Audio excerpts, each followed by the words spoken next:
Welcome back to this video. In the previous videos, we've talked about the basics of Java, a little bit of basics of Java. We've talked about why you need Java. We've talked about Maven. Now we're going to take it up a notch, right? In the series of this video, what we will be doing is we'll be creating an application, a complex application like this. And what does it do? All right. So it's pretty much an expense tracker, but there is a lot to it in the sense that you want to be able to log in, right? I want to be able to register, for example, log in, and I want to get notifications in certain places where, for example, I'm exceeding certain limits. My expense is leading certain limit, or I just want to trigger certain emails, for example. I want to trigger emails, or I want to trigger any kind of notification. So these are the three microservices. We have the authorization and authentication service, we have the expense tracking, and then we have the notification, right? So for these three, we want to combine them to work as a single unit where, okay, after logging in, what I want to see my dashboard and I want to be able to like log my transaction. So these three will come together to work as one unit. All right. And that's the aim of this particular series of videos that we'll be doing now. But let us explain all the components of this. Okay. Now the components are, the first thing is the A that you see here is the Angular, which is going to be serving as our UI or the interface, right? And so I'll be using an analogy of a car to explain each component. Maybe that you'd understand that better, right? Now the Angular here serves as the dashboard of the car, for example, right? Let's assume you have a car, and of course the dashboard of the car, you'll be able to see the fuel gauge, the fuel level, the speed, and all of that things, right? So the Angular here is the front-end interface where the user sees and interacts with the system, right? Just assume you have a banking application also, right? The banking application, what you see or what you log into is the UI itself, right? So when you now click the login, now what happens after that?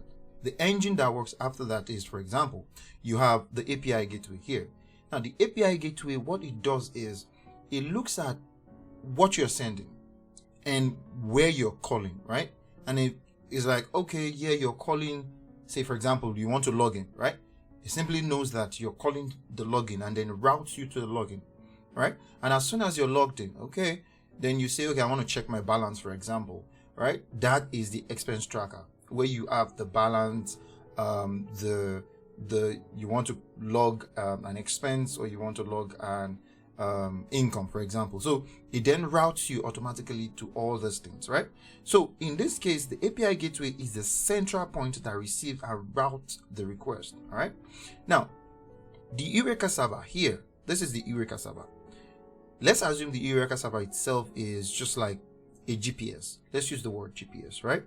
Now, what happens here is this: how does the API gateway itself knows where to route to, right? As I said earlier, when you just go to your UI and then I say I want to log in, right? And I go there, it knows, okay, after typing my username and password, it knows that you're supposed to go to the authorization server. Now that is where the Eureka Server comes into play. The Eureka Server is is pretty much a discovery server. And what it does is, instead of using IPs, it dynamically names all this and tells the API gateway where to go, the name of where to go. So the Eureka Server itself is a service registry. Now it keeps track of where each microservices is located. So whenever a service, for example, like the expense tracker or notification service starts, it registers itself in the Eureka Server so that all that components, like the API gateway in this case, knows where to find it. So that's what the Eureka Server does itself. Let's now look at each services. We know what each services does, right? Now what we want to do, we'll keep it so simple, but the aim of this video is just to make sure that we have all these applications and all these microservices working as a single unit. So now we have the authorization and authentication server. This handles the registration and it also handles the logging in. Pretty simple. Then we have the expense tracker or expense tracking system, which is our main application here. What it pretty much does is we want to keep this as simple as possible, right? So we just make sure that this gives us our income and expenses, and also maybe give us our balances. And of course, you'd have certain authority to be able to use this. If you do not have a certain role, or you don't have certain authority, you will not be able to use this. And then of course we have the notification service, right? The notification service in this case, what it does, of course, is send notifications at certain reasons, for certain reasons. So the notification service is responsible for sending alerts and notification to users, such as maybe new messages, alerts, or reminder, just like a car system, would do for safety and maintenance. So in this case, what we'll do is make sure that we send alerts, or we send emails when you reach a threshold, for example, of a balance, or maybe there is a new input, or there's a new income, or there's a new expenses. All these three applications also would then be connected to a database. Now, in this case, we'll be using Postgres. We use Postgres database, and then we also have Grafana. Let me use an analogy of a car again. It's just like the dashboard of a car. Now, in the car, the dashboard gives visual representation of various things, right? You will see the dashboard showing you maybe the tires, maybe the oil, or certain things that it shows you. So Grafana is used to visualize and monitor the system health. Let me use that word. It's like the car dashboard, as I said earlier, that tells you if something is wrong. So for example, the high CPU usage, the low memory, and all sorts of things. So the Grafana will give you that privilege to see those things. Now, again, we're using Postgres database, and then we'll be deploying all this, right? We'll make sure all this goes into a Docker engine. All right. So from the last class, we talked about Docker, we talked about Postgres. All right. So this is what we'll be doing in the course of the series of these videos. Now, but for today, let's just pick it up from the simplest one, which is the Eureka Server. Let us set up the Eureka Server. Let's just set it up and get it up running, and then we'll create the authorization and authentication server, just to make sure that it registers itself with the Eureka Server. So let's dive into that. From the previous class, we talked about how to create your first Spring Boot application. So we're just going to follow that pattern again. Just go to Google and just type in Spring Initializer. Right? Click on the first one that comes on. And the first thing we want to do is we want to create a Java application, right? And then we want to create a Maven application. Let's just use the default Spring Boot version, which is 3.3.4. Let's give it a group. All right, I'll just give it a group on it, for example. All right, let's give it an artifact name. Okay, and then let's just give it a description.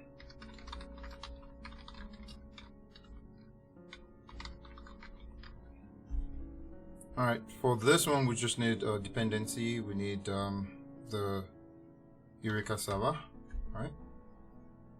And that's it. That's all we need for this. Just let's click on the create. Of course, we have our packaging jar and our Java version 21. If you're using other versions, yeah, no problems. You could. All right, so let's just generate this. And as soon as we generate this, we unzip this, we extract it.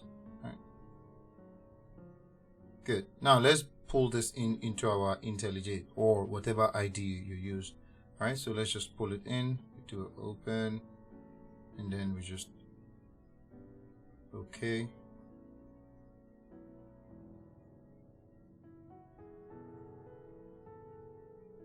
So for some of us might probably be having some issues with our IntelliJ, right?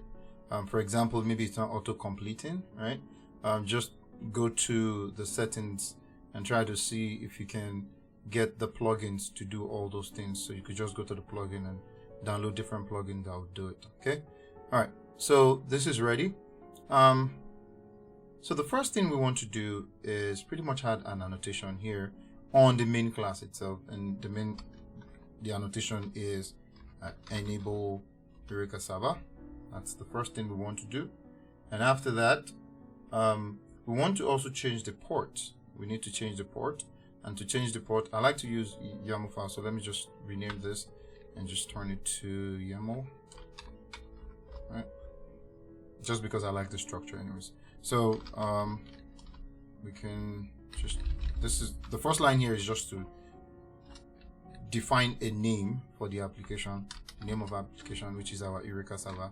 That's simple and fair enough. And so to change the port, we just need to do a server and then the port, and then want to change it to 8761. Okay, that's fair enough. All right, now we also want to do something here. Now, if we run this application, let's just, okay, you know what, let's just run it and see what we have here.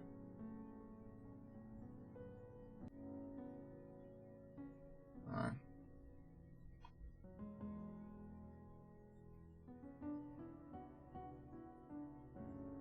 Awesome, it started.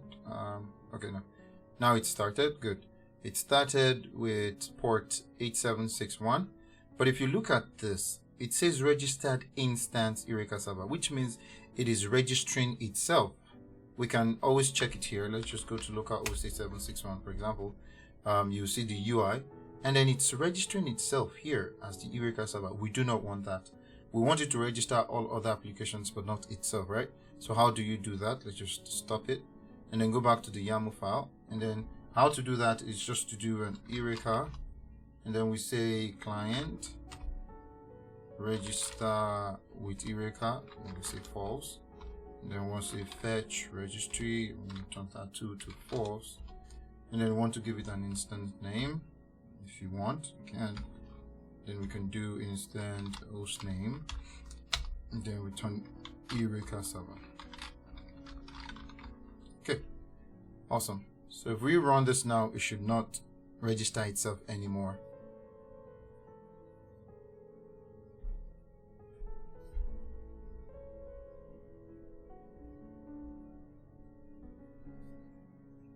Awesome. I think it started. Yeah, good. It started, and now we're not seeing the part where it says I'm registering, where it's registering itself anymore, which is good. All right, and then if we go back to the UI, it should not be there anymore. Good, it's not there anymore. Now, from the previous class, we talked about Docker, right? Let's just push this to Docker, and we'll keep pushing all our applications like that to Docker and registering it. So the first thing we want to do is just create our Docker file.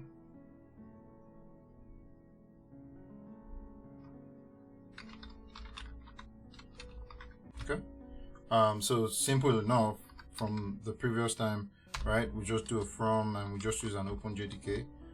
Let's just use the OpenJDK 21 since we're using Java 21, and then we do JDK. Let's just use the same, which is okay. And then we want to create our work directory, search app, and then we want to copy. All right, so but first we need to build our jar. Let's just do Maven clean package just to build our jar and have it here. But while that's going, we want to do a copy, and then it's going to be from the target, and then I'm sure the name will be Eureka Server, but let's just wait for it to complete.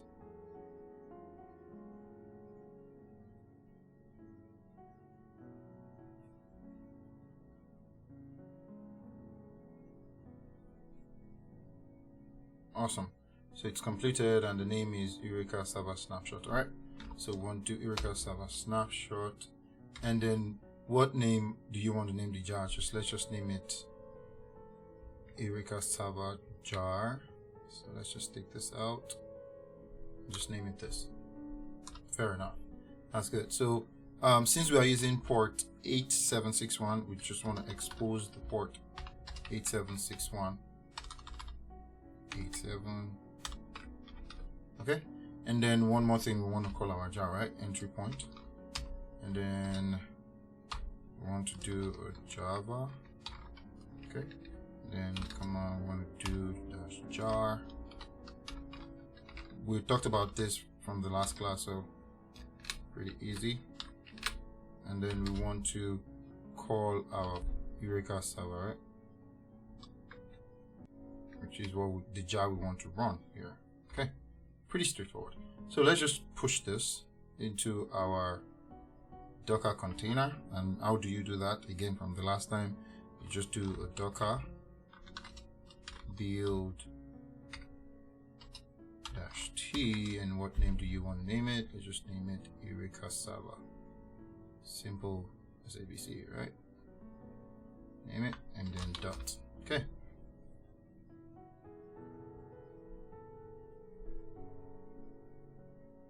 Good. That's built.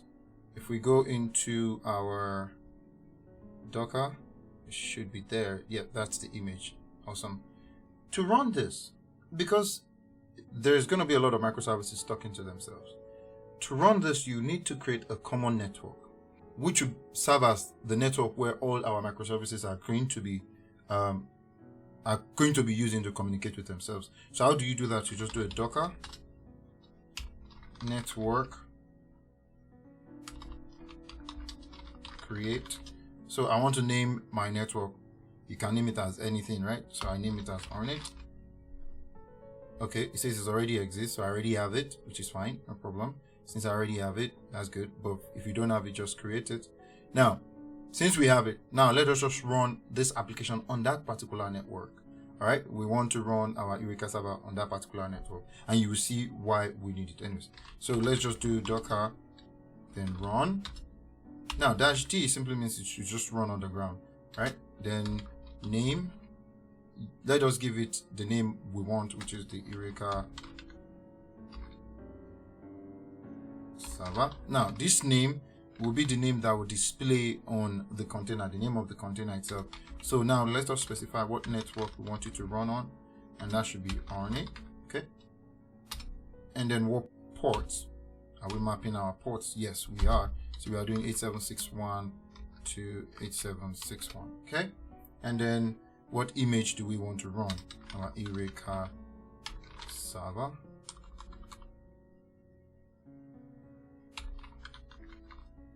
Okay, let's see. Now, good. Started. Let's go back to that container. Yep, it's working now, and it's running on this port. Pretty simple. All right. So let's go to the UI and see. It's okay. This is not running. So yep, it's running. Let's just refresh this. Good. So now it's working from our container, and if you go into the container itself, you should be able to see certain logs. Good.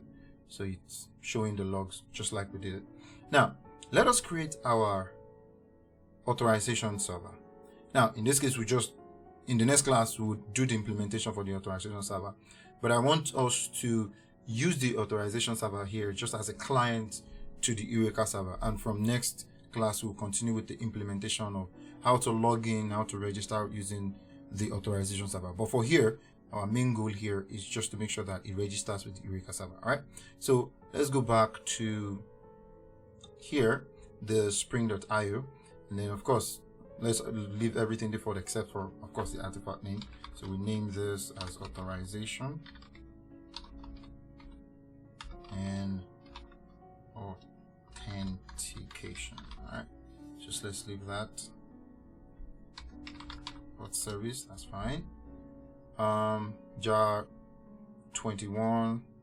Java 21 and then a jar. So in this case, we need the client. We need Eureka client. We need web, Spring Web and Eureka client. Okay, for now this should do it. So let's generate this. Awesome. So let's extract this.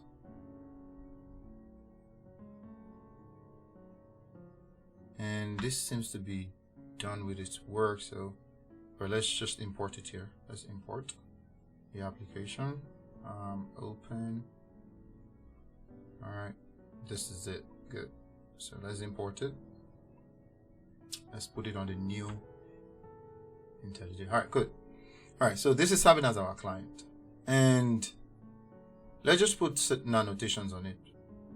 All right, first annotation we want here is our discovery client. Good. Then we want to, of course, point to our Eureka server. Very, very important, right? So the first thing to do here is, again, I like to use my YAML file, so I'll just change this to YAML. All right, so then, of course, I want to change all this, just format for it. All right. Awesome. Good. All right. So now for this one, we need certain lines here, And the first thing is we want to, of course, point it to our Eureka, and then we want to be sure that it's in our Eureka. And the first thing we want to do is just Eureka client, and then we want to register it with Eureka, yes, true.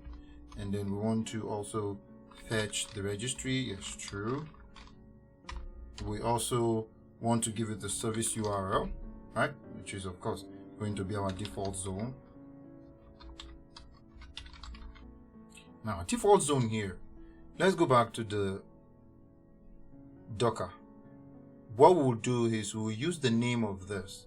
We will use the name of the container itself just to point to the default name. So we can do that, like just do HTTP, for example, and then we want to do default name and then the port to which it's running, and then slash Eureka. All right. So again, let's just put in an instance or host name.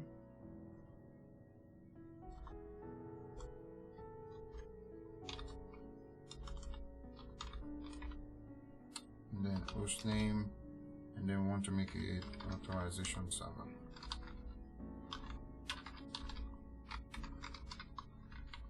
Awesome. Okay, so let's try to push this into Docker and then let them communicate with themselves, and then we pick it up from there. All right, so the first thing we want to do again is let's just go create our Docker file, just like before. Let's just create a new file, Docker file. And so save time, I'm just going to go into the Eureka server and just copy the Docker file and just change the names and all those, the remaining stuff. So here, this is good. We're using OpenJDK 21. We're creating the work directory. Let's build our jar.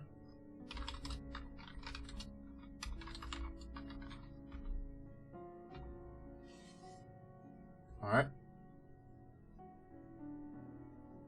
And we point to our jar.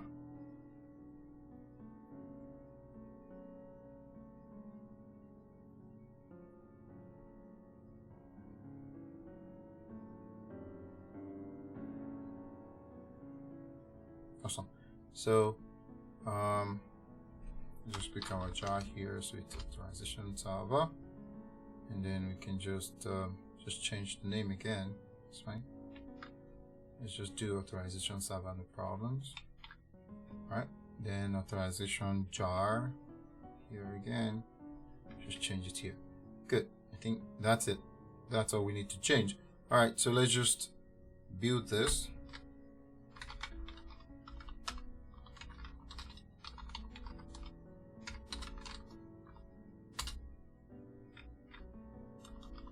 Authorization server. You know, let's just make it authorization. It doesn't really matter. Oh, sorry, we're missing something. All right. Good. So the image is built. So if we go into images, you'll see the authorization, which is good. So now let us just run this, and do not forget, we need to run this. We have to run this on the same network we are running Eureka Server, so that they could talk to themselves. So let's go back there and do that. So to do that, you want to do docker run. Okay, you want to do -d, then want to give it a name, authorization server, and then we want to give it a network, and that network should be on it as we created it. And then we want to give it a port. What port are we running on? I'm guessing we're running on the default port, which is 8080. Good, 8080. So we do 80-p 8080 8080. Okay, good. And then we want to run, what image do we want to run? The name of our image, which is authorization. Okay.